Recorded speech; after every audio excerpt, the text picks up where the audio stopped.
May I have your attention, please? We are almost there.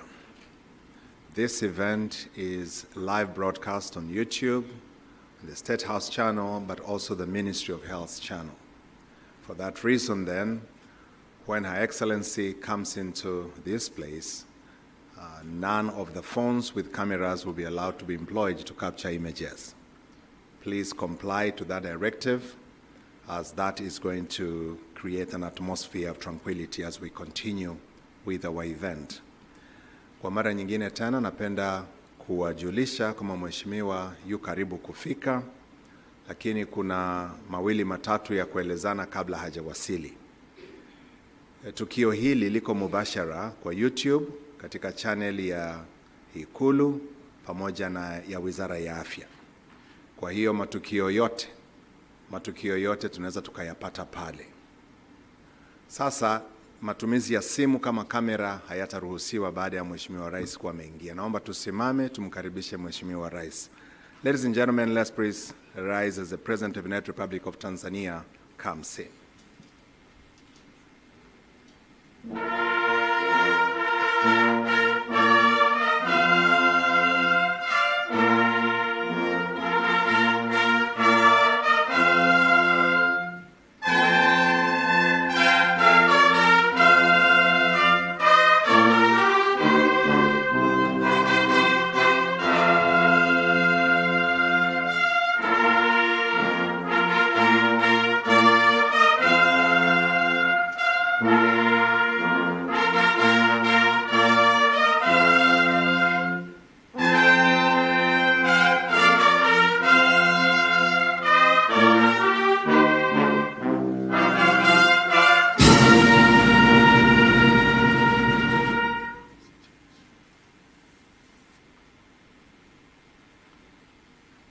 Nyimbo za taifa tafadhali.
please be seated.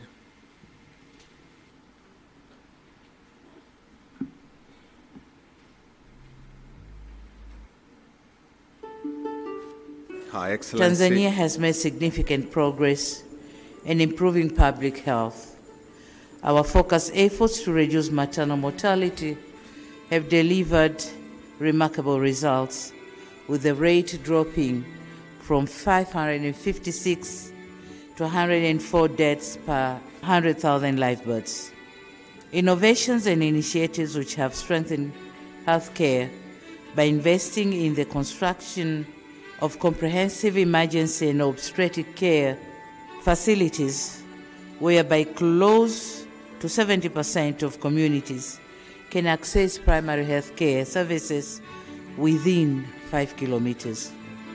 In the same period, we achieved significant reduction in under 5 mortality from 67 to 43% per 1,000 live births. Tanzania aligns with WHO recommendations to establish functional neonatal care units to reach 80% of the district hospitals having the neonatal care units. Community-centered care is at the heart of our health strategy.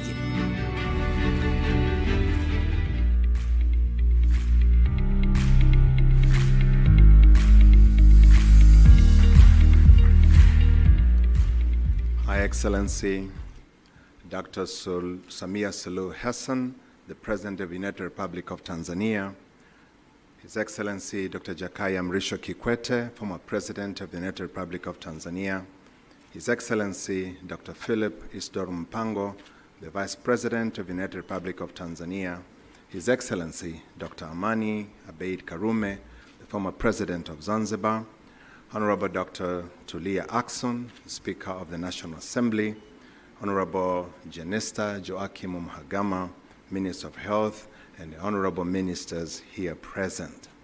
Ambassador Dr. Moses Mpogole Kusiluka, the Chief Secretary of the United Republic of Tanzania, Engineer Zina Ahmed Said, Secretary of the Revolutionary Council and Chief Secretary of the Zanzibar Revolutionary Government, Honorable Hamza Johari, the Attorney General of the United Republic of Tanzania, Mululi Majula Mahendeka, Permanent Secretary, President's Office, State House, and Permanent Secretary, and the Permanent Secretaries here present, members of the Defense and National Security Organs, Dr. Anita Zaid, President, Gender Equity Division, Gates Foundation, Dr. Pauline Basinga, Director, Africa, Gates Foundation, Saburu Washiko, Director, Deputy Director and Regional Representatives for East Africa Gates Foundation,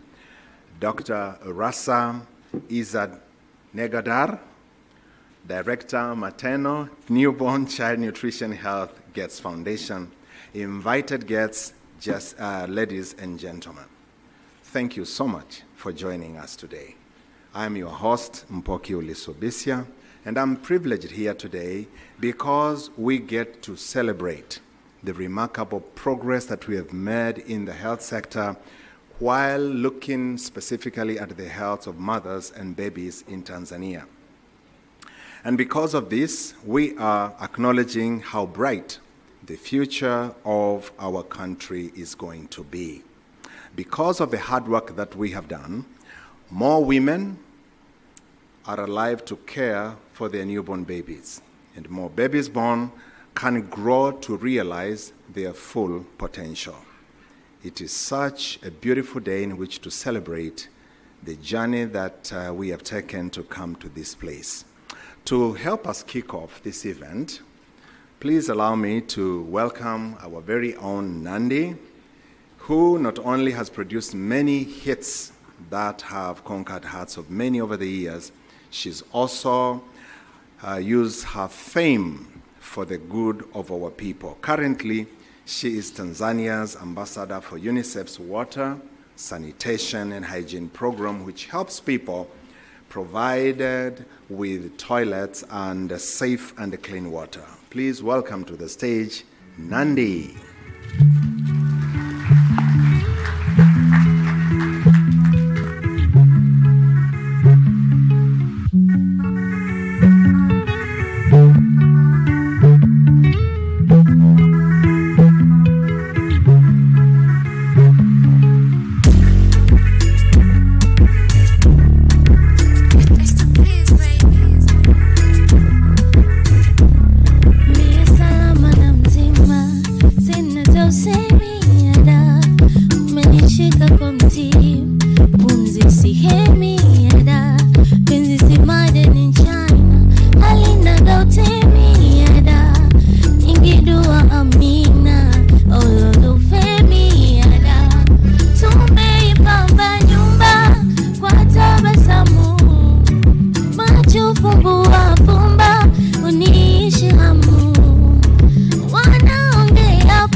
Thank you so much, Nandi, for that wonderful rendition of what you do best. Ladies and gentlemen, I'd like to take a moment to briefly share with you why we are gathered in this place. Between the year 2016 and 2019, I was privileged to serve as the Permanent Secretary in the Ministry of Health. During that time, we received data on a monthly basis that was loaded with information about the state of what was happening on the ground in the country. One thing stood out very clear from the data that was coming from the National Bureau of Statistics, that the maternal mortality in Tanzania stood at 556 per 100,000 live births. Those are the women that were dying. That converted into actual nominal numbers would amount to about 20,000 women. Now, the numbers that were coming were not reflecting that to be the fact.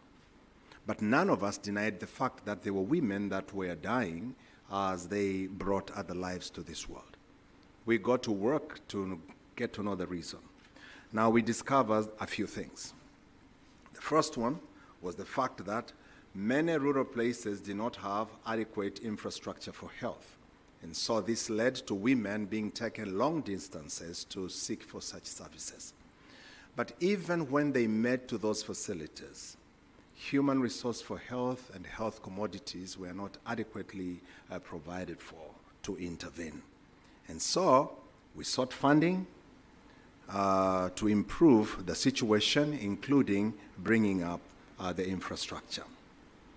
More rural health facilities were built and were appropriately equipped to provide for the needed intervention for the women that had those problems. Her Excellency mentioned in the video that we just saw the CMOC interventions. But that was not the only one that we had in mind, or the others that would have benefited from the surgical intervention. While this was taking place, more human resource for health had to be developed, so more people got trained, while at the same time, the government that is very sensitive to the need of its population employed a few others to bridge the gap. It was a very good start, but we still had a long way to go. And when Her Excellency, President Samia Suluhu Hassan, became our leader in the year 2021, I was confident that more progress would come, because prior to her ascension to the office, I had heard, and the majority of us must have followed, she was sharing stories on what she witnessed, and those of her close relatives, if not friends, insisting on the importance of quality midwives' care to pregnant women. And she insisted it was because these midwives would be tasked with the responsibility of breaking either good news or bad news to those women that went to them for services. Thank you so much, Your Excellency, for sharing such stories and for your leadership, in which we see very clearly that maternal child health was a priority among many other things. To talk more about this progress is a group of experts who have been on the front line of this change. Please welcome to the stage our moderator, Dr. Rasa of Gates Foundation.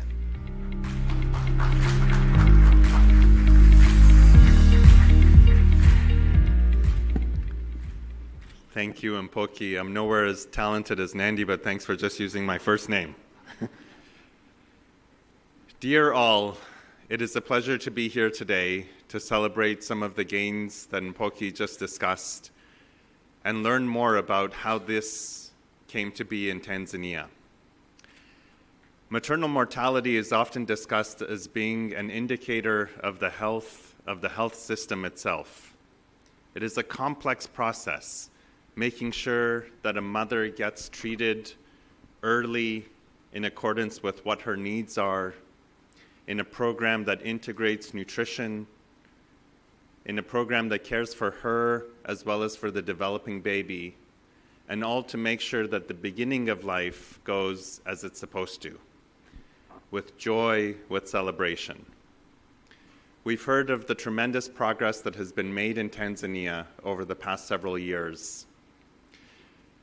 We understand also the path that lies ahead, the opportunity to bring additional innovations, improvements in the community, connections across the health system to continue this pace of achievement. I'm here to welcome to you 3 experts that have been on the front lines of not only generating the evidence that has been critical for the successes here in Tanzania, but also globally, who have helped understand what some of the challenges have been in terms of implementation of various aspects of this transition, whether it's comprehensive emergency obstetric care, improved referrals, improved identification of risk, or improved newborn care, or integration with nutrition. The first is Dr. Ahmad Mkwani, the Director of the Division of Reproductive, Maternal, and Child Health in Tanzania's Ministry of Health.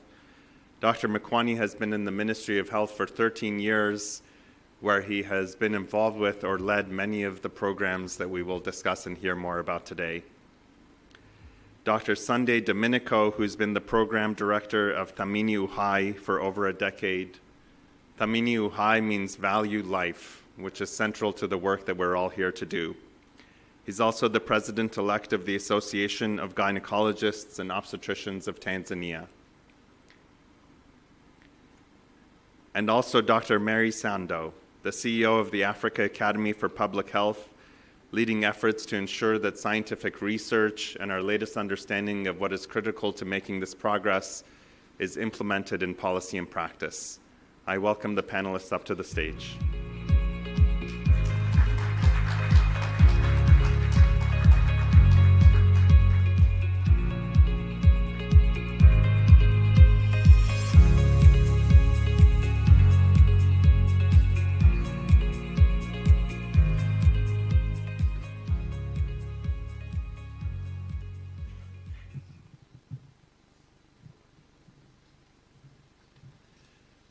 Dr. Makwani, panelists, welcome. I'm honored and privileged to have you here. My first question is for you.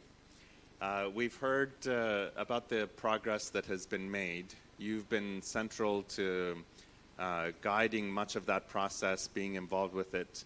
Please share with us a little bit, what are the factors that you have seen as critical to making this progress? Thank you very much for inviting me to share my experience,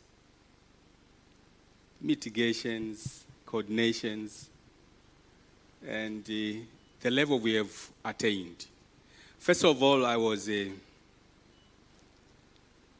asked to lead the section by then of reproductive and child health to be an assistant director. And that was a way back 2018. By then, when I was joining, I was like, would I manage? That was the first question. But the first thing that I saw was we needed to have a political will. We need to have a kind of political will. And fortunately, I've been working with this area for quite some time. So the first thing was to start a campaign, which was called the Jiongeze Tuavushe Salama campaign. And I struggled with my PS, with my minister, and I remember by then the PS was Dr. Mpoke. Let us launch this thing. So we managed to get Her Excellency Dr. Samia. By then she was the vice president, to be our guest of honor. And to be sincere, when we went to her residence to brief about this, she was saying it's a good thing. And one of the questions the challenge she put it forward, she said, we have to do it. We need to save mothers and children. And she said also that the newborns, I'm told that they are dying. So that was a start. And she signed the contract with the regional commissioners as well. And to be sincere, after the launch of Jiongeze Tuavushe Salama, our sailing as a ministry, as a sector, was easy because we could see the budget allocation for the sector, for the health sector, was going upwards. By then, I think it was standing somewhere around 1.8 trillion, and now we are talking about 2.4 trillion. And to be sincere, I would associate this rise in budget allocation because once we started Jiongeze campaign, everything was like sailing up. So I would say that was a starting point. The second thing was Mpok tried to elude on that area. The services, because the evidence says you can reduce maternal mortality and under 5 mortality only and only if people can access services, 80% of the population can access services within 5 kilometers. And to be sincere, after raising this budget, we saw everything again multiplying, the numbers are multiplying.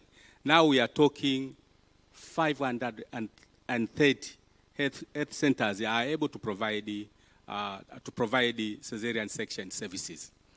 That means the services are now reaching there to the people in need. But the other component that we fixed was, we expect annually to have at least 360 complicated cases. For maternal, for example, 360 cases are complicated, 15% of the population of pregnant women. So those who are in the urban settings, they will enjoy the specialized care. But those who are in the grassroots level, they will end up with the general practitioners. And sometimes general practitioner says, I've offered everything, I can't offer more. So with the ministry leadership, we were able to start these groups. It was like a little play. And from those groups, WhatsApp groups, it was simply WhatsApp groups, we grew into a workable telemedicine. And one of the publications will see that in the first year when we started that service, we managed a total around 500 cases, which were critically ill women.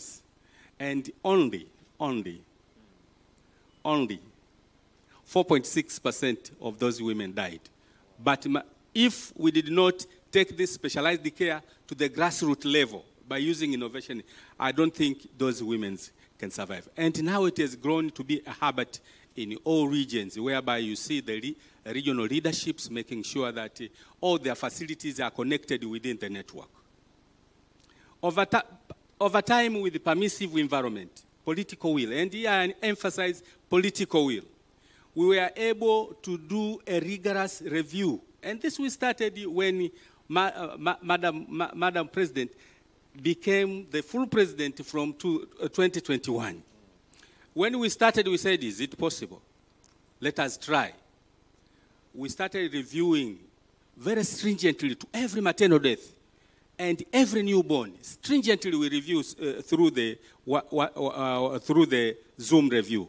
And yesterday, I'm happy to say that the minister was part of the reviewers. She participated. And the other ministers who were passing through this sector as well, they've participated.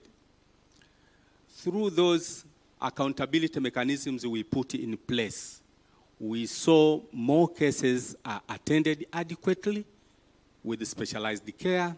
Evidence are used to transform the health sector so that it can mitigate various challenges. So in short, I would say, one is political will.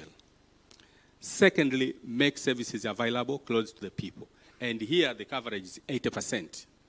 And thirdly, use the little available resources to reach the underserved population. I submit it to you. Thank you for that energetic account of what it's taken. We saw some of this actually just yesterday when we had the pleasure of discussing with you and Honorable Minister in terms of the progress that has been made, and saw the meeting live actually. Many of the, from around the country, many of the different doctors calling in, and Honorable Minister sharing some of the approaches that we can take. It's great to see that come. Dr. Sunday, we come to you for the next question. You've been thinking about this challenge and trying to scale up particularly CMONC services. During that experience in Western Tanzania, what surprised you the most in terms of what you learned implementing those services that stood out for you?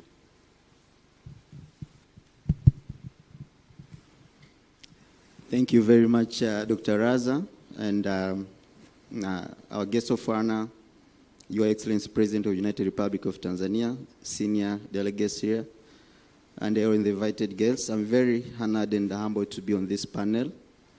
It's a momentous occasion that I think will really give us the impetus to race toward SDG 2030. Now, come back to your question. The work that you are referring here is the program to reduce maternal mortality that was implemented in Kigoma, a 13-year program that started in 2006 and all the way to 2019. It was led by the government of Tanzania, the driving seat, and supported by Bloomberg Philanthropies, HNB Aja Group. And we worked very close with the Ministry of Health for technical guidance, and as well as the President Office, local government authorities, and the other key partners. Why I'm setting this stage is because This program was successful in a way that we are talking about this today because we had a very guided enabling environment. My boss and mentor here mentioned about the political will. It was really a political will walking the talk that really we need to reduce maternal mortality. And this will was not actually just spoken. It was translated into a number of policy as well as implementation commitments. We are aware of the National Development Vision 2025, which actually is ending this year as we are developing another development vision. If you read that development vision, clearly prioritizing reproductive maternal health services, actually calling for 75% reduction of maternal mortality. And then we had the health sector strategic plans and the subsequent guiding document was the National Plan, Accelerated Plan for Reduction of Maternal Mortality. And this was the working document. If you read that document, it clearly states that Tanzania was required to reduce maternal mortality from 578 to 193. And this was looking at a very ambitious target by 2015. So the interventions which have been articulated in that document include scaling up comprehensive emergency obstetric care services. And it required that by 2015, you would have covered 50% of the health centers to have CMOC, 80% of hospitals to provide the CMOC, and 70% of the dispensaries to be able to offer the required services. Now, beyond this, the policy environment that I've described, what really made this program successful, the idea was conceived from the local community, from the local doctors. And allow me to mention the late Dr. Mbaruku, God may continue to rest in peace. He conceived this idea that if you look at the geography of Kigoma, for those who have been to Kigoma, you look at the Lake Tanganyika shores and everything. There were communities that had to negotiate 18 hours along the lake shore to be able to reach to Maweni for comprehensive emergency obstetric and newborn care. Imagine you have a postpartum hemorrhage, a woman bleeding, you have a ruptured uterus, you have obstructed labor. It is impossible. Certainly this will be another registered death. So from the initiative by Dr. Mbaruku, and with this policy environment very supportive, the program was able to work with the local government, guided by the Ministry of Health, to scale up comprehensive emergency obstetric care, reaching over 16 health facilities. And the dream was really to have the facilities with a minimum of two hours from the neighboring community to be able to reach this care. And this was made possible over the course of implementation. By the time the program was coming to an end in 2019, we had about 61% of the communities could actually deliver in facilities we were providing CMOC services. But also, as a result of this, we had facility deliveries going all the way to 80%, which was almost double from the time the program started. As a result, maternal mortality declined by 43%. We had also neonatal mortality declining. And the reason we are connecting this program essentially gave us a lesson that it's really feasible to bring care from high-level hospitals to the health centers. And the ministry was there to listen. We had a lot of forums, including the Big Disaster Now Lab, for those who remember 10 years ago. I was very lucky to be invited here, and we had a lot of critical discussion with the experts, including Dr. Makwani and others. Thus, let's explore this. Let's make this work in the context of Tanzania. And the rest is story that we are hearing here. Beyond that, we had a very good, robust monitoring evaluation. Data, the power of data. You know, if you're implementing a very good intervention, a very good program, if you do not measure the progress that you are making, it is almost useless because you don't know where you're making the right direction. So here we had the U.S. Center for Disease Control and Prevention, which was leading the evaluation. And being a technical lead in that, I was always in my toes. I know CDC, at the end of the year, they come back and ask me why facilities are not offering CMOC. So always we work with the data, work with the local facility, local experts, trying to advance this work to further heights. And finally, if a key lesson that I would advocate further, this program was so much guided by evidence. We can have very good interventions, but if you're just testing every time, it was guided by evidence. We all know that majority of maternal mortality would come from the big five that are contributing about 70%. And to be able to take care of them, you need availability of quality. Key quality is very important. quality emergency obstetric and newborn care. So we had a very robust quality improvement initiative, including clinical audits over the complications, maternal death, and everything that essentially help us to work with the healthcare providers in the facility to refine the work that we do, to ensure that when women come to the facilities, they really receive the quality of care that is needed. On the same thinking, we understand that postpartum hemorrhage is the leading cause of maternal mortality, not only in Tanzania, even globally. In Tanzania, we count about 33% of all the maternal deaths from PPH. So here, we had a very commendable global evidence coming out, the woman trial, which actually advocated for use of antifibrinolytic for the prevention of and the management of postpartum hemorrhage. So the program worked with the government at that moment it was not in the national guidelines, but we made a decision that if WHO is recommending this very strongly, the evidence is there, then we scaled up the use of TX in the facilities, and then that initiative came to the level of the ministry. It was captured in all the relevant guidelines, and the rest is the story again. So, Raza, I'd be able to explain a lot more, but I think time is very limited. The key message here is you have to have the right enabling environment, have the clear concepts developing from the grassroots, have the right people take it forward, and most importantly, please ensure you are scaling up evidence-based recommendations. Thank you very much.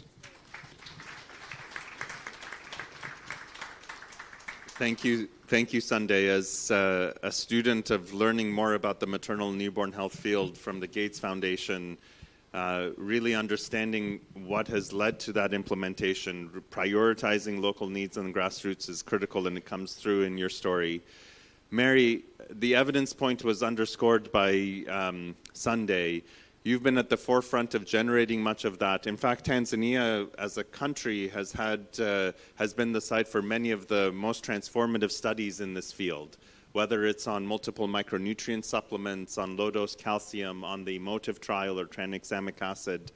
I'd love if you could share a little bit of your experience of how do we take the best of that evidence that is being generated and implemented into policy? What are the challenges? How do we overcome those? Thank you very much, Rasa. So in terms of looking at evidence, I would start by saying context is crucial in shaping health priorities and policies in any country. But of course, locally generated evidence is essential in forming those policies and priorities. For instance, when you look at epidemiologically, not only do health challenges in Tanzania differ from those in other parts of the world, but also the feasibility and adoption of solutions also vary globally. Citing an example, we all know that the World Health Organization recommends calcium supplementation during pregnancy. However, high costs, dosing complexities, and logistical challenges have hindered adoption of such life-saving interventions in many countries, including here in Tanzania. But fortunately, as you have noted, Raza, we have evidence from Tanzania that has been done by Tanzanian institutions, including the Africa Academy for Public Health, Ifakara Health Institute, and our Muhimbili University of Health and Allied Sciences, in collaboration with Harvard University. Scientists demonstrated that the provision of a single low dose of 500 milligram calcium daily is superior and is as effective as the recommended 3 doses in the current WHO guidelines in prevention of preeclampsia and preterm birth. This evidence, homegrown here in Tanzania, is currently being used to help see how we can bring this intervention to pregnant women in Tanzania. We hope that we can pave a way and many countries can also follow. But looking back again, in over 40 years, the standard care for antenatal services has been provision of iron and folic acid to pregnant women. But again, evidence, including research studies done here in Tanzania by our own researchers has also demonstrated that the provision of multiple micronutrient supplementation, which includes iron and folic acid, together with 13 other essential micronutrients, is superior to provision of iron and folic acid alone in preventing stillbirth, preterm birth, and low birth weight, which are really predisposing reasons for neonatal mortality. And therefore, again, this speaks about the importance of ensuring that our own evidence can really be used to advance and improve our guidelines. If I speak of mainly two issues here, is challenges on implementation of existing guidelines, such as the ones that we have contributed to building the evidence, and the WHO has given this recommendation. The second point I would like to touch upon is on the importance of testing different innovations. It is important that we are able to be part of testing these interventions and ensuring that in the process we have the confidence with the data to be able to say, why not as a country, confidently that we've been able to advance these efforts for scaling up for a much more impactful improvement, especially of the SDGs, maternal, neonatal, and child mortality. Thank you. Thank you, Mary. We're going to go to just one final question for each of you on the panel to keep us on time. One of the path ahead is between now and really trying to reach the 2030 goals. What advice do you have to all of us gathered in the room, policymakers, implementers, organizations? What is it that we should be doing differently between now and 2030 in order to accelerate, continue to make this progress, and reach the goals? Your advice on what we should do differently. Dr. Mukwani, I'll start from you, and then from each of you, please. Thank you very much, Raza. And one of the things that I would say as a way moving forward, concentrating resources. In this world whereby we have government resources and partner resources, we have seen that sometimes we have some challenges in terms of making sure that all the resources really target the last person in the rural area. And we have seen some of the projects whereby they've changed from giving partners, instead the government becomes a center of implementation. The value for money, you can account it very, very easier. And I speak this with the passion, saying that if all the resources were real targeting this Tanzanian, we would have attained most of the goals early enough before 2030. For example, now we are struggling with the neonatal care.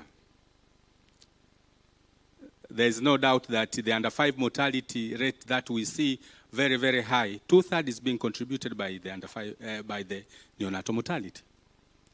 And if we are able to break that ceiling, that means the under-5 mortality, it will be like a crashing ceiling down.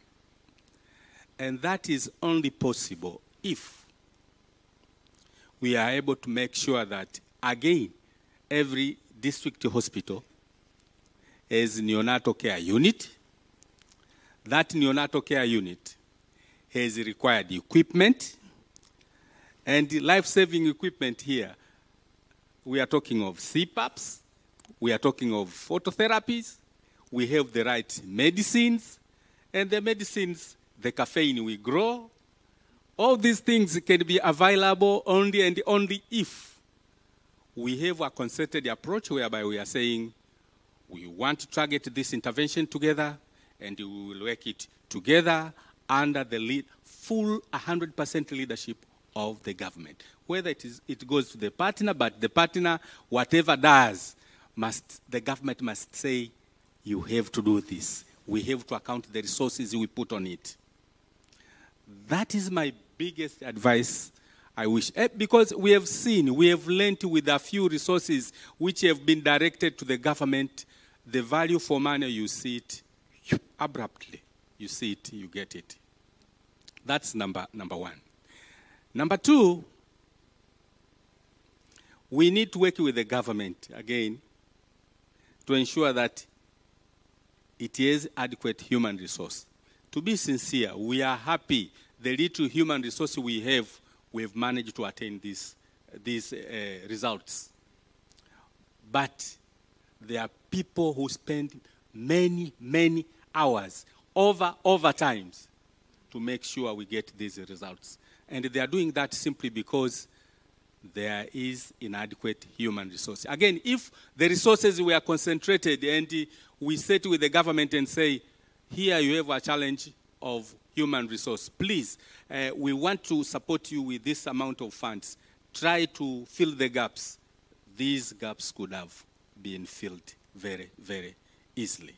So for me, I can see the light at the end of the tunnel. 2030, we are likely to get in maternal mortality.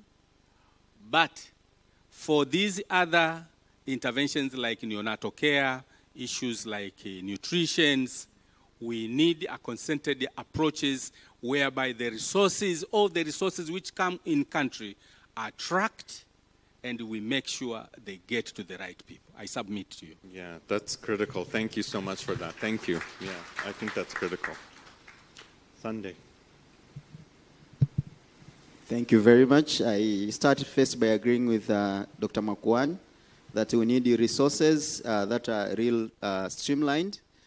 And the question of human resource is critical that we really address it.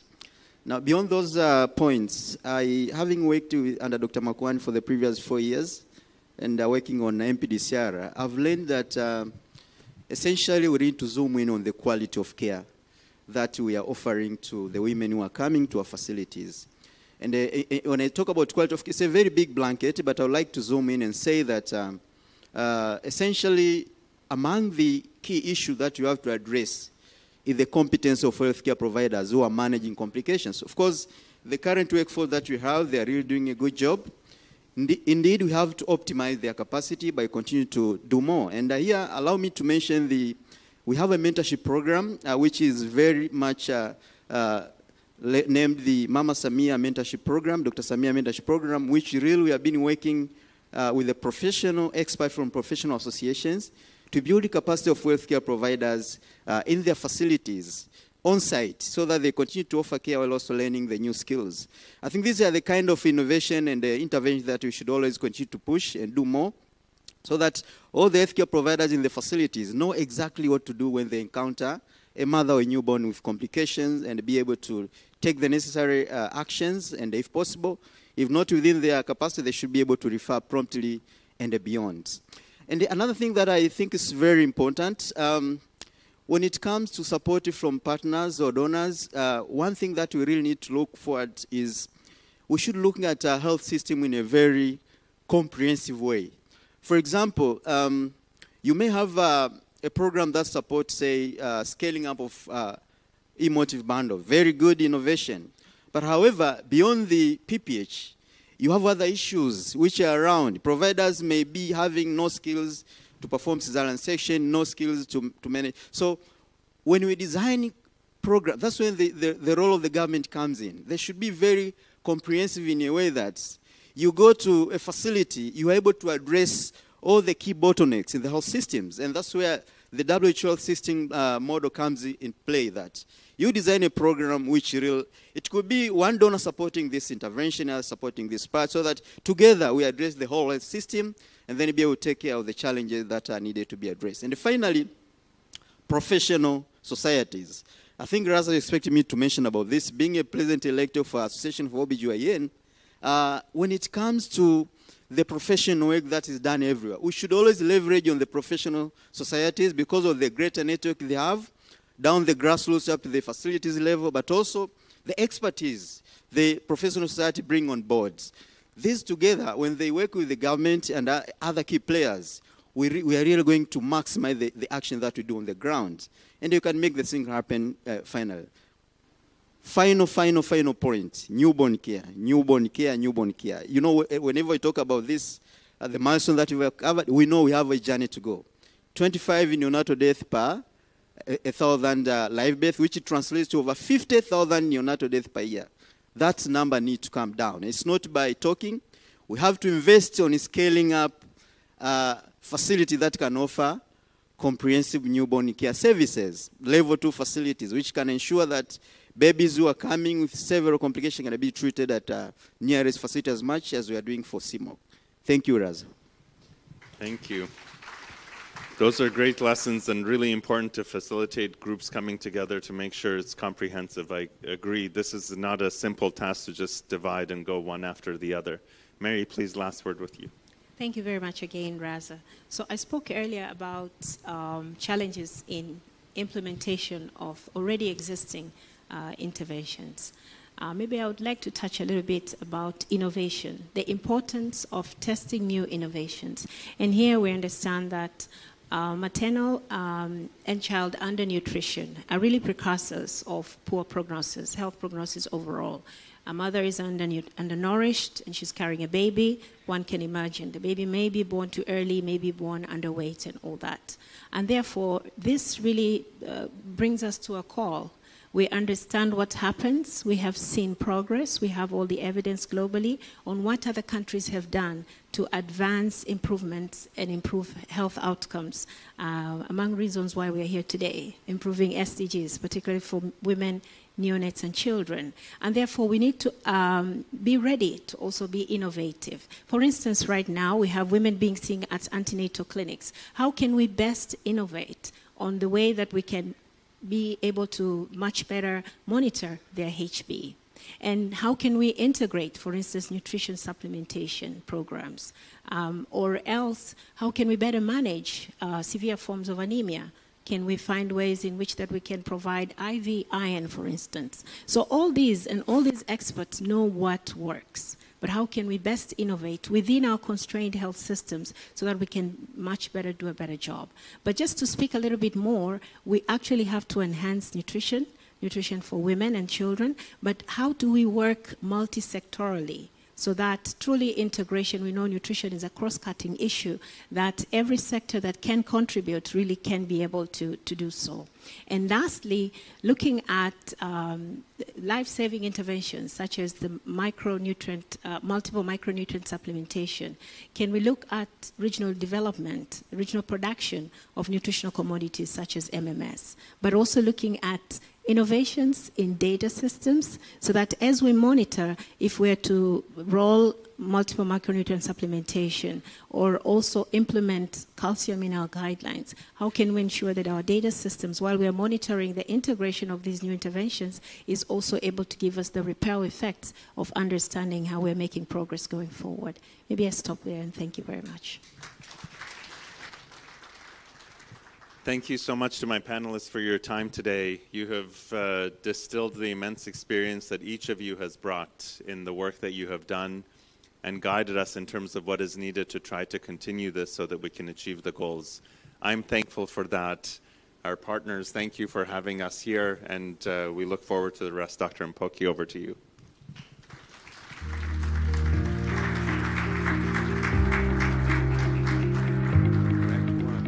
Great work, Dr. Rasa Izanegadar. I got it? You got it.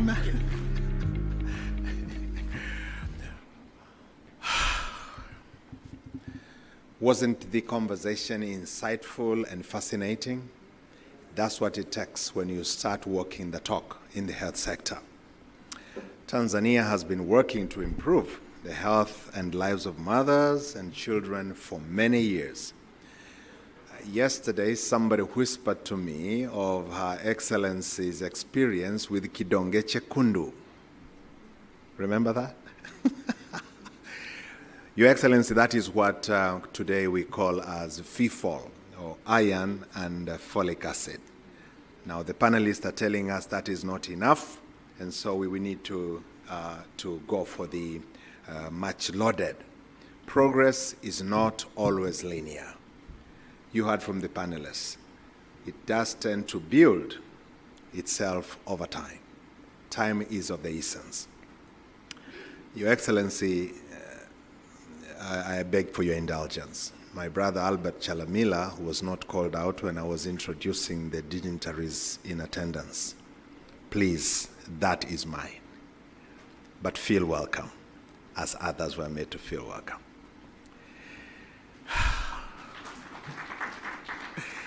All right, we are gathered here today to award the Global Goalkeeper Award to one of the most steadfast leaders behind the momentum we have in Tanzania.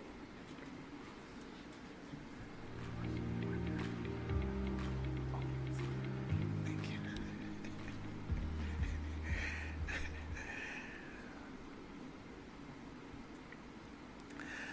Now, we go back to the Global Award. The Global Goalkeeper Award is given in recognition of individuals who have pushed their countries closer to reaching the global goals by 2030. These are individuals whose determination and vision do get hard things done. I need to underline that. Bold underline. They have the ability, the vision to get hard things done and inspire all of us. Your Excellency, cutting down on maternal mortality from 556 to less than 150 is a good achievement, except one life lost is one too many. If only we had in this country 0. So here to talk about this achievement and the way to achieving this dream is none other than the President of Gender Equality at Gates Foundation Division, Dr. Anita Zaid. Please welcome.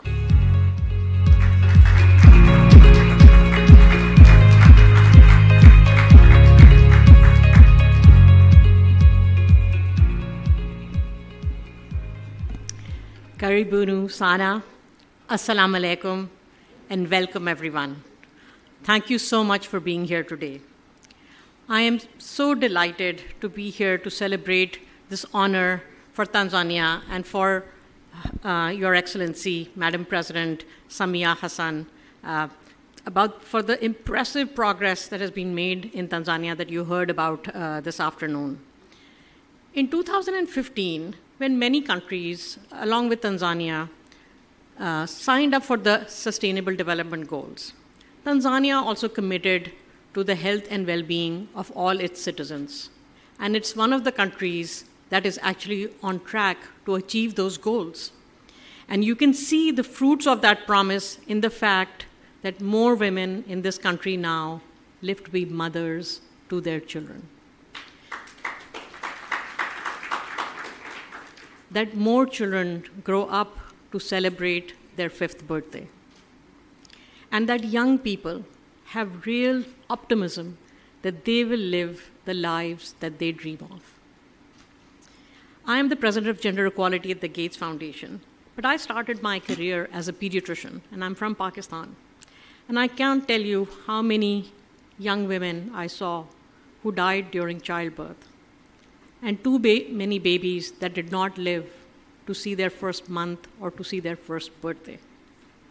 In short, I saw the consequences of ignoring maternal health, of ignoring child health, and of ignoring one of the biggest drivers of maternal and child deaths, which is malnutrition. In 2021, President Samia Suluhu Hassan became the first female president of Tanzania, and she has shown that she understands those consequences too. Under her leadership, the government hasn't just continued the country's work in maternal and child health, it has decided to do even more.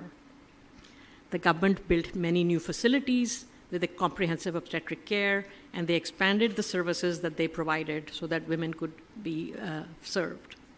They embraced the use of maternal health data, really crucial, to deliver the right solutions to the women who need them.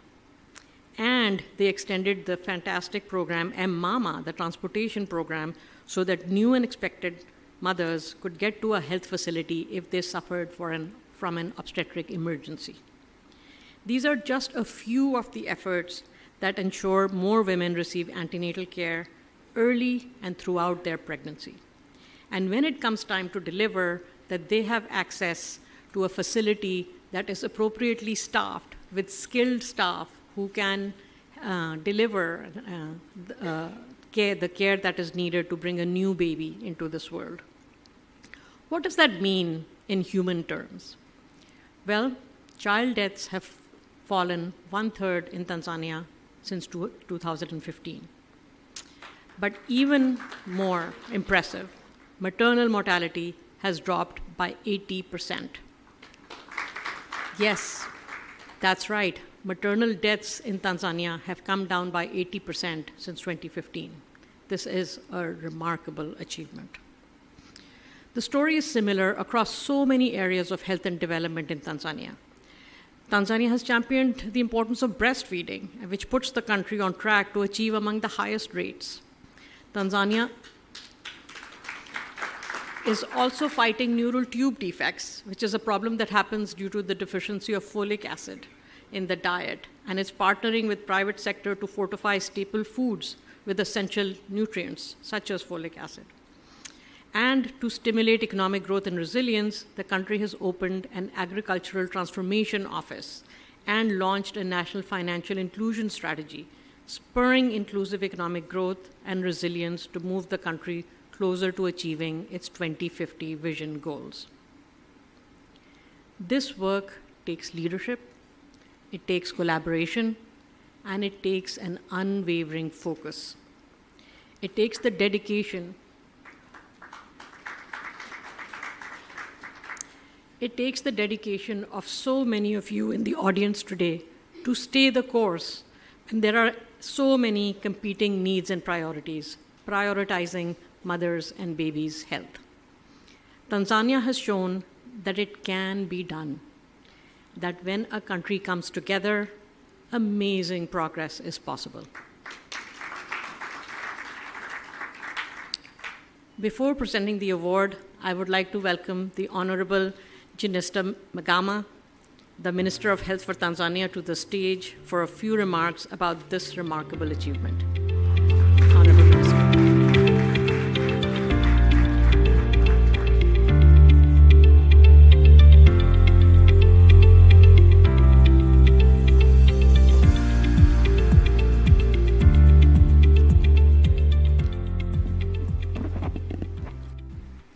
Your Excellency, Dr. Samia Suluhu Hassan, the President of the United Republic of Tanzania, Honorable Dr. Philip Isdori Mpango, the Vice President of the United Republic of Tanzania, Honorable Jakaya Mrisho Kikwete, the former President of the United Republic of Tanzania, Honorable Amani Abedi Karume, the former President of the Revolutionary Government of Zanzibar, Honorable Dr. Tulia Ackson, the Speaker of the National Assembly, ministers who are present here today, Dr. Anita Zaidi, the President of Gates Foundation, Health Equity and Gender Division, Balozi Kusiluka, the Chief Secretary, United Republic of Tanzania, Engineer Zena Saidi, the Chief Secretary, Zanzibar, Regional Commissioner, Dar es Salaam, representatives of Gates Foundation, all government officials, distinguished guests, ladies and gentlemen. Na wasalimu kwa jina la Jamhuri ya Muungano wa Tanzania. Tuzo yetu ya kimataifa hoye. Asanteni sana. Your Excellency President, it is with great honor and pride that I stand before you today on this momentous occasion.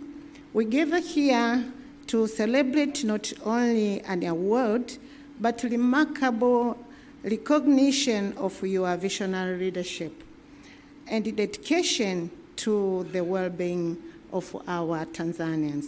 Your Excellency, President, today the Gates Foundation has bestowed upon you this prestigious Goalkeepers Award as a testament to the tireless efforts and unwavering commitment to advancing healthcare, promoting Tanzanian developments, and ensuring healthier and more prosperous Tanzania for all. Your Excellency, President, under your leadership, Tanzania has made commendable job in strengthening our healthcare system, expanding access to quality medical services, and implementing innovative solutions to address pressing health challenges. This award reflects the tangible impact of policies that prioritize maternal and child health, universal health access, and the fight against non-communicable diseases and communicable diseases. Your Excellency, President, your dedication to the health sector has inspired significant progress. Your Excellency, allow me to take this rare opportunity to mention just a few among many others. Your Excellency, our government have managed to increase investment in healthcare infrastructures by increasing the number of health facilities from 8,458 in the year 2020 to the number of 9,826 in the year of 2024. Apart from that, we have also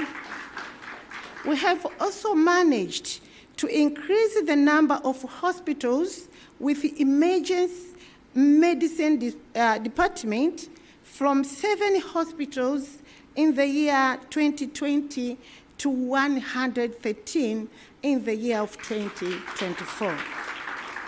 Your Excellency, President, our government increased the number of health facilities providing comprehensive maternal and neonatal care from 340 in 2020 to 523 in the year 2024.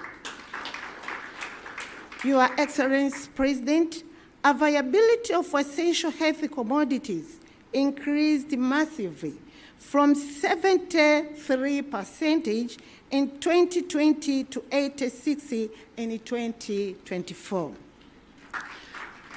Your Excellency, Madam President, our government have managed to strengthen the diagnostic services for the past 4 years by installing 9 MRIs, which are very new, 33 CT scans, 481 digital X-ray machines, and 625 ultrasound machines. We have strengthening partnership with the global health organizations and the other development partners, and currently, Your Excellency, President, we have introduced the new law on universal health insurance as our country commitment to achieving universal health coverage for all Tanzanians. Your Excellency, President, this award also acknowledges the determination of our health care professionals, our doctors, nurses, community health workers, and our researchers who work tirelessly to improve the lives of across the whole country. Your Excellency, President, to the Gates Foundation, I would like to extend my deepest gratitude for recognizing Tanzanians' journey towards sustainable development goals. Your continuous support and collaboration play a crucial role in shaping future where no one is going to be left behind. As we celebrate this achievement, let us together reaffirm our collective commitment to advancing health equity, solving global challenges, and building a nation where every Tanzanian citizen has access to the quality health care we deserve. Your Excellency, President, let me take this opportunity once again to thank you for accepting this award today, and I would like humbly to take this opportunity to welcome the Vice President to give the remarks and to welcome you to speak in this gathering today. Mungu ibariki Tanzania, Mungu mbariki Rais wetu. Ni heshima kubwa sana kwetu. Kwa mara ya kwanza, Gates Foundation wanatoa award hii nje ya taifa la Marekani. Ni heshima kwa nchi yetu ya Tanzania. Lakini pia kwa mara ya kwanza, Mheshimiwa Rais wa Jamhuri ya Muungano wa Tanzania anaweka historia ya pekee kuwa rais wa kwanza katika bara la Afrika kupata tuzo hii ya kimataifa. Lakini vile vile ni rais wa kwanza kwenye bara la Afrika. Nilikuwa naendelea kufanya research kuona kama ni kwenye ulimwengu mzima anapata award hii kwenye siku muhimu kama hii ya leo. Kwa hiyo tumshukuru sana Mwenyezi Mungu kwa kuwa na rais wa namna hii, kwa kuwa na mafanikio makubwa, na niwaombe wanawake wa Tanzania, tuzo ya leo inahusu uhai wetu wakati wa kujifungua, na sisi wanawake ndio tunaobeba jukumu hili kubwa. Kwa hiyo leo ni siku yetu. Leo ni siku ya kumpongeza. Leo ni siku ya kumshukuru sana Mheshimiwa Rais wa Jamhuri ya Muungano wa Tanzania kwa kuokoa maisha ya wanawake wa Tanzania. Tuna kila sababu ya kutembea kifua mbele, tuna kila sababu ya kumshukuru Mwenyezi Mungu kwa ajili ya maisha ya rais wetu Dr. Samia Suluhu Hassan. Mwenyezi Mungu aendelee kulibariki taifa letu, amlinde rais wetu, tuendelee kufanikiwa zaidi, tuendelee kupata heshima zaidi za kimataifa. Na hii sio tuzo ya kwanza, ni kati ya tuzo nyingine nyingi, lakini hii ina upekee kwa ustawi wa maisha ya wanawake wa Tanzania na watoto wa Tanzania. Mheshimiwa Makamu wa Rais, karibu sana.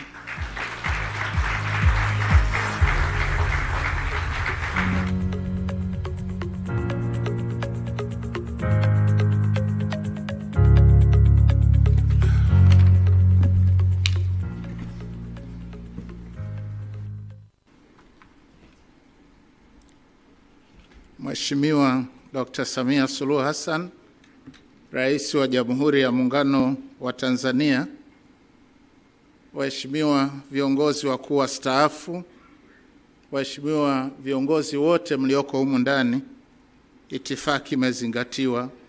Habari za mchana.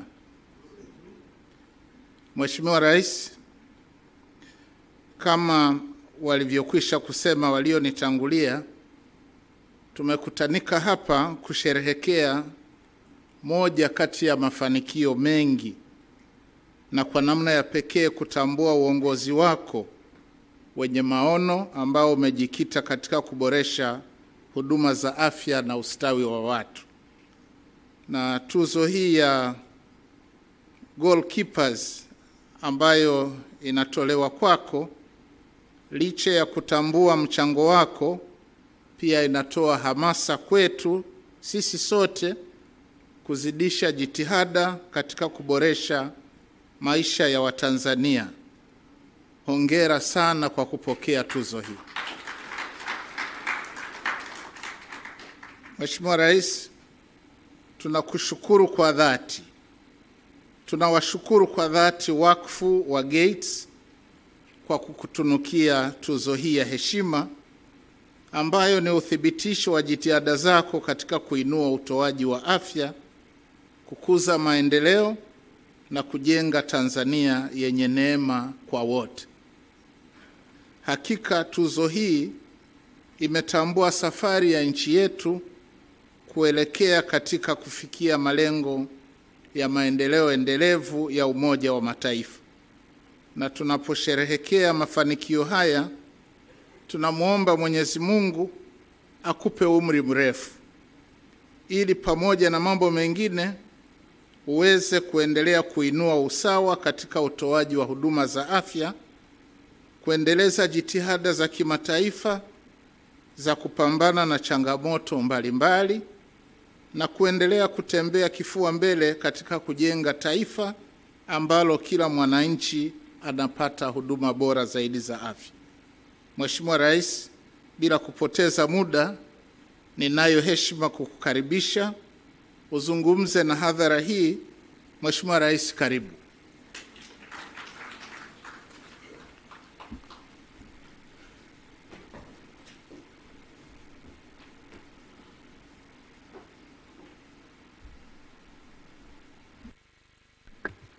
Mheshimiwa, tukae.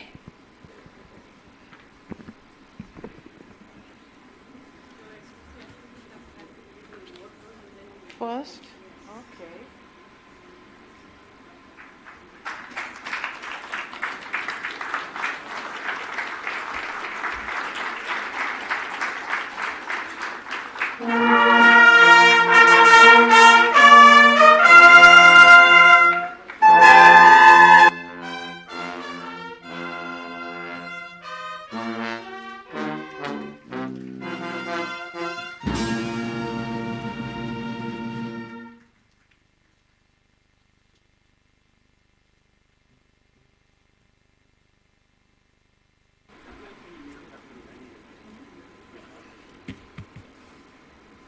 Tukae. Waheshimiwa, kwa sababu hakuna translation, tazungumza lugha ambayo wenzetu wanatuelewa. Vinginevyo ningetakiwa kuzungumza Kiswahili, lakini tutatafsiri baadaye. So Excellencies, former President Dr. Jakaya Mrisho Kikwete, former President of the United Republic of Tanzania, and Dr. Amani Karume, the former President of the Government of Zanzibar, Revolutionary Government of Zanzibar. Your Excellency Dr. Philip Isdori Mpango, the Vice President of the United Republic of Tanzania, Your Excellency the Speaker of the Parliament, the United Republic of Tanzania, Madam Tulia Ackson, Your Excellency Jenista Mhagama, Minister for Health, Tanzania, Chief Secretaries of the United Republic of Tanzania, Dr. Kusiluka, and Engineer Zena for Zanzibar, Permanent Secretaries here present, Dar es Salaam Regional Commissioner, Honorable Albert Chalamila, Dr. Anita Zaidi, President of the Gender Equality Division at the Gates Foundation, Dr. Rais, Director Maternal, Newborn, Child Nutrition and Health at Gates Foundation, and the delegation from the Gates Foundation, heads of security organs here with us, distinguished guest members of the press, ladies and gentlemen, good afternoon. Dr. Anita and the delegation, I wish to welcome you to Tanzania and thank you for coming all this way to engage with us.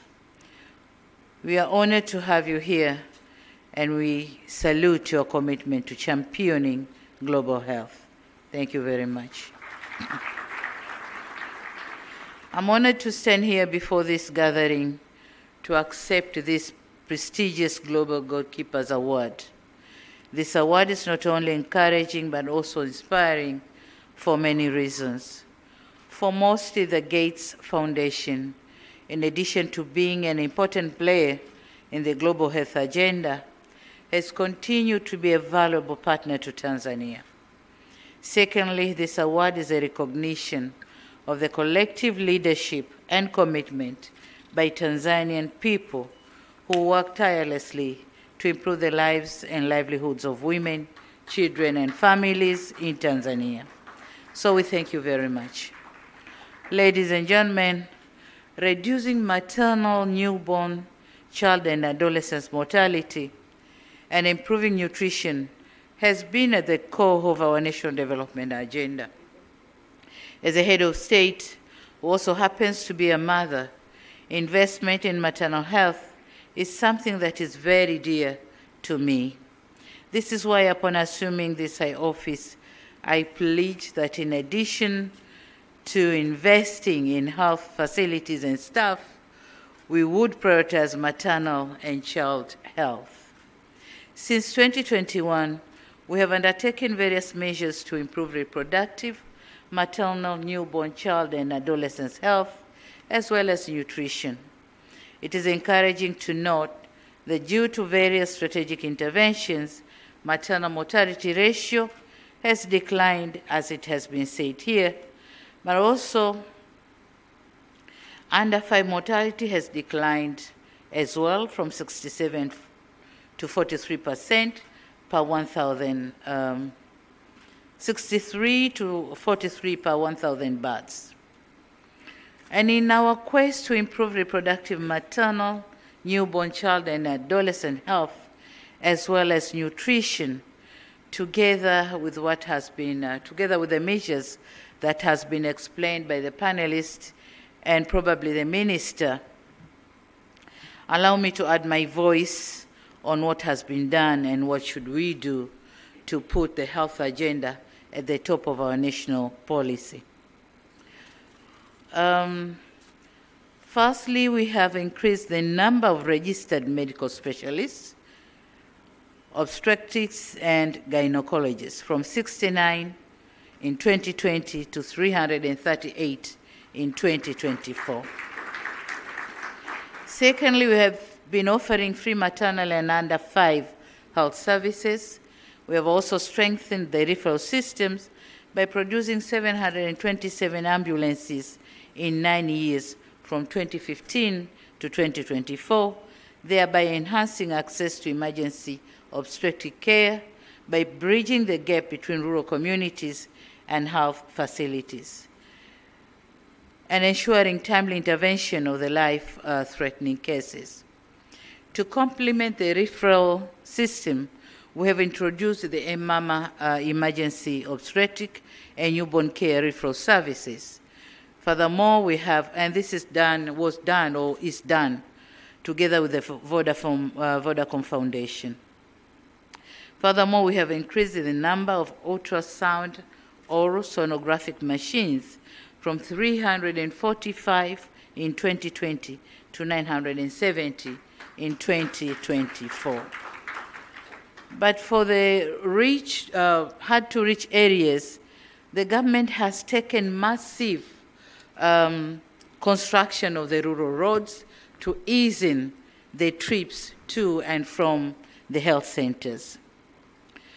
Fourthly, we have leveraged on advancement of ICT to conduct countrywide maternal and perinatal death reviews virtually, and the result of which is the realization that competence in managing some of the obstetric complication is a challenge in about 80% of the maternal deaths. And this has guided our efforts to intensify capacity building through mentorship to the healthcare providers. Fifth, the rolled out multi-sectoral strategies, including the use of technology in nutrition assessment by procuring cobas machines. These machines have strengthened the capacity of our national laboratory to conduct a nutrition-related analysis, such as the use of biological samples to assess nutritional status. By using local expertise, we designed a modern local salt mixing machine that ensured adequate iodine levels. Collectively, these various interventions have increased the rate of wasting among children under the age of 5 from 4.5% in 2015 to 3% in 2022. Stunting among children under 5 has declined from 42 in 2015 to 30%, and underweight has decreased from 16% to 12% over the same period. Here, we haven't done much good, but then it's a progress, And the journey continues. We are continuing to take required measures to continue reducing the underweight, the stunting, and the malnutrition. Fifth, we have been implementing a national accelerated action on investment agenda for adolescent health and well-being, focused on addressing teenage pregnancies and gender equality, empowering girls with education and life skills. These efforts provided tools needed for girls to make the right and informed choices and lead healthier lives. As a result, teenage pregnancy has decreased from 27% to 22%. Sixth, deployment of community health workers who have been instrumental by providing access to essential healthcare services at the grassroots level. The community health workers have served as a vital link between health facilities and communities, delivering critical health education and promoting immunization and nutrition programs. They also have contributed to the increase of awareness and addressing barriers such as traditional or cultural practices. Their role in preventive care, coupled with early detection and referrals, has not only reduced preventable deaths, but also strengthened community trust in health care system. Ladies and gentlemen, this progress has not been achieved in isolation. It is the result of collective actions. The unwavering dedication of our health workers, the partnership of civil society organizations like the Jakaya Kikwete Foundation and others, and the support of global allies like the Gates Foundation and others. However, much as we celebrate these achievements, we recognize that the journey is far from over. We still have work to do to further improve these metrics and improve health services. Additionally, other challenges such as climate change, regional outbreaks, and economic inequality remind us that our work must continue with renewed vigor. You may wish to note that this year we are finalizing implementation of our national development vision that covered the 25 years period from the year 2025 up to this, from the year 2000 up to this year 2025. And in it we had set to increase health and well-being of Tanzanians and to raise the life expectancy. I'm happy to note that since then, life expectancy rose from 51.5 years to 66 years in 2022. Over the next 25 years, we aim to further invest in health and increasing accessibility so as to raise the life expectancy at least up to 75 years.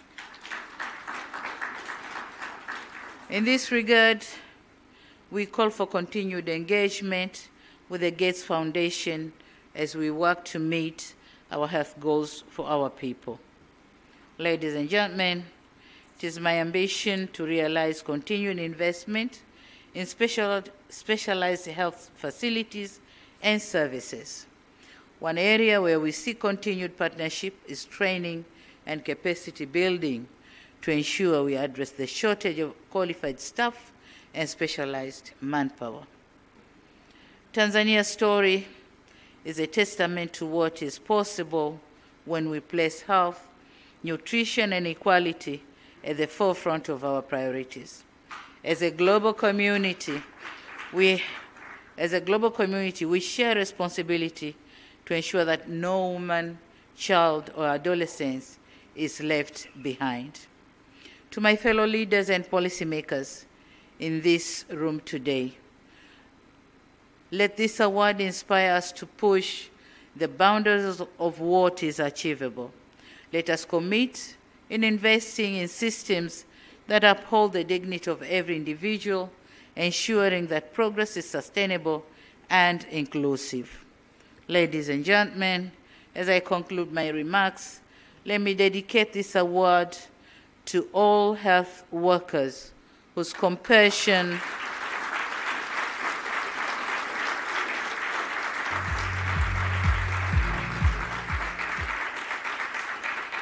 Thank you. To all health workers whose compassion, skills, and resilience made our efforts meaningful. Together, we continue to champion the global goals and ensuring that health remain a universal right. Thank you very much for your kind attention.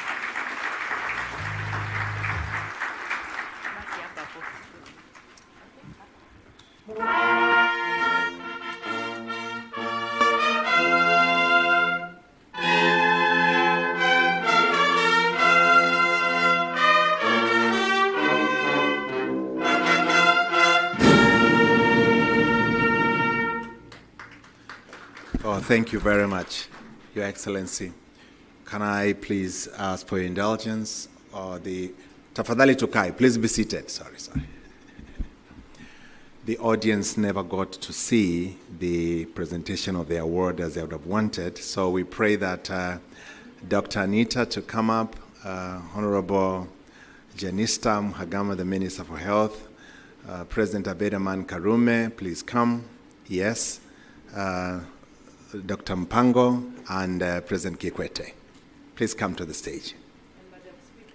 Madam Speaker, please.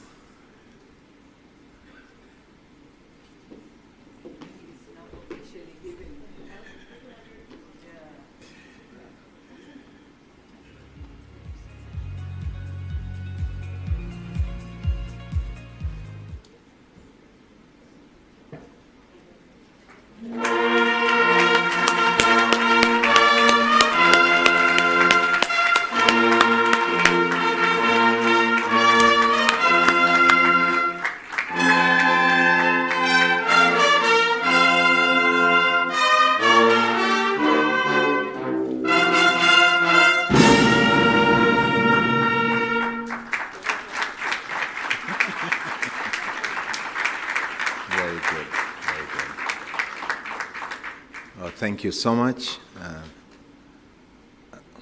You may go back to your seats.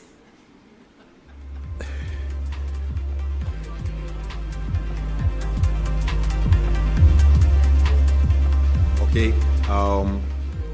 I am reminded that the two of you need to remain standing. Your Excellency, the two of you need to remain standing on a request, yes. With the award.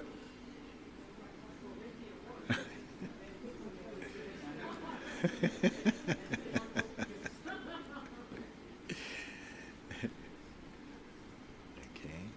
all right, that's good.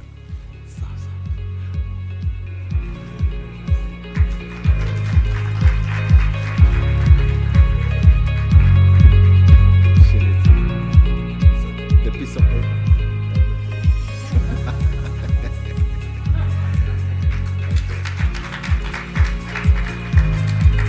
Thank you so much. Now it's time for the fire chat.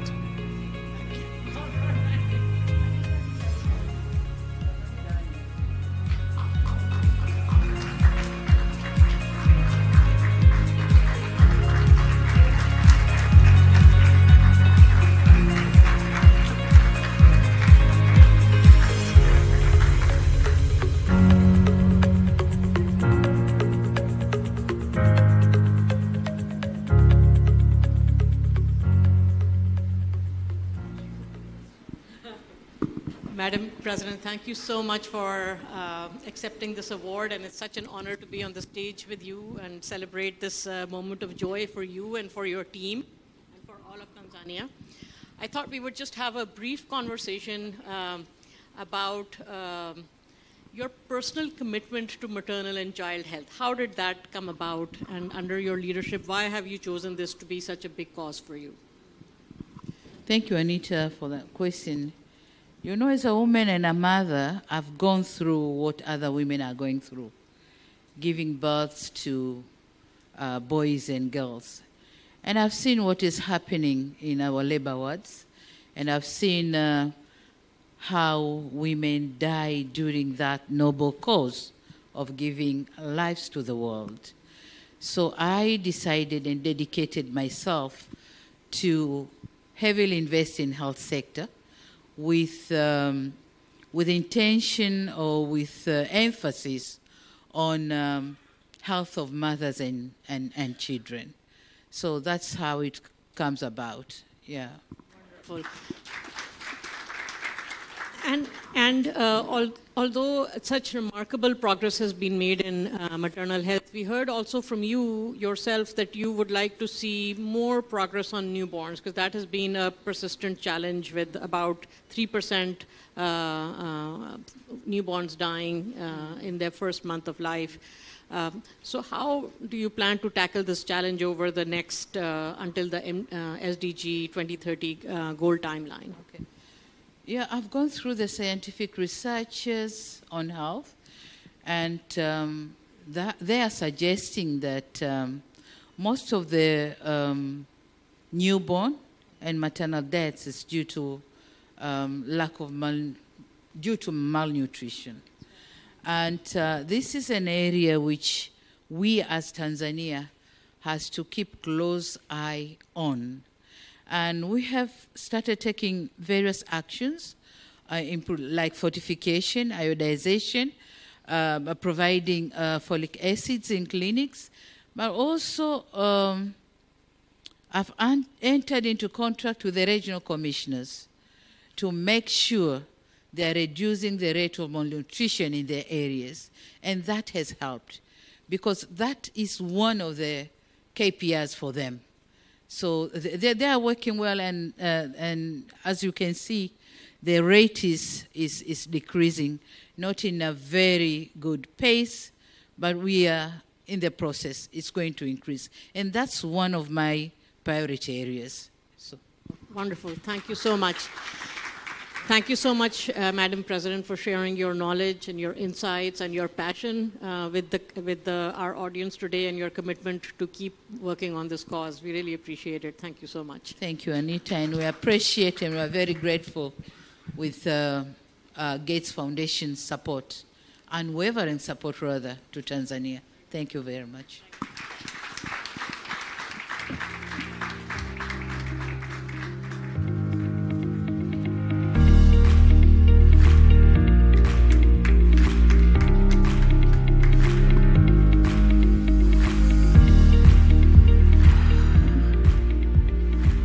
Please be seated. This has been a fantastic fire chat, wasn't it? Talking from the heart. Sadly, this brings us to the end of the program. Thank you to Her Excellence President Dr. Samia Suluhu Hassan and the panelists, and for joining us to celebrate Tanzania's progress in maternal and child health. I was privileged to visit a rural village in Mbarali district, Mbeya region, a few years ago. The reason for the visit was their track record that they had not experienced a maternal death for 18 years. So I wanted to learn what different thing were they doing to have such a wonderful track record. And I realized that one of the most important factors was the robust network of community health workers in the region. The village had so many of them, they called themselves Commandos for Health. These had the responsibility of tracking on the health-seeking behavior of the expectant mothers during the course of their pregnancy, up to delivery, and the babies that were born up to the age of 5. This taught me a lesson, that it truly does take everyone to experience the results such as we are noting in this country, from the most senior government leaders, but to every person in our society, that is including you including me, wherever we are staying. This generated a position of perspection, a perspective of hope that one day, Your Excellency, in this country, mothers would enjoy safe birth and their children will start life on a right footing. We still have a lot of work to do over truth, but it has been wonderful to take a moment to celebrate the journey that we have traveled on to this point. And we will keep going on, rest assured. And so allow me to thank everyone for coming. And before we join the reception, we need to invite Nandi one more time. Nandi?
Thank you so much.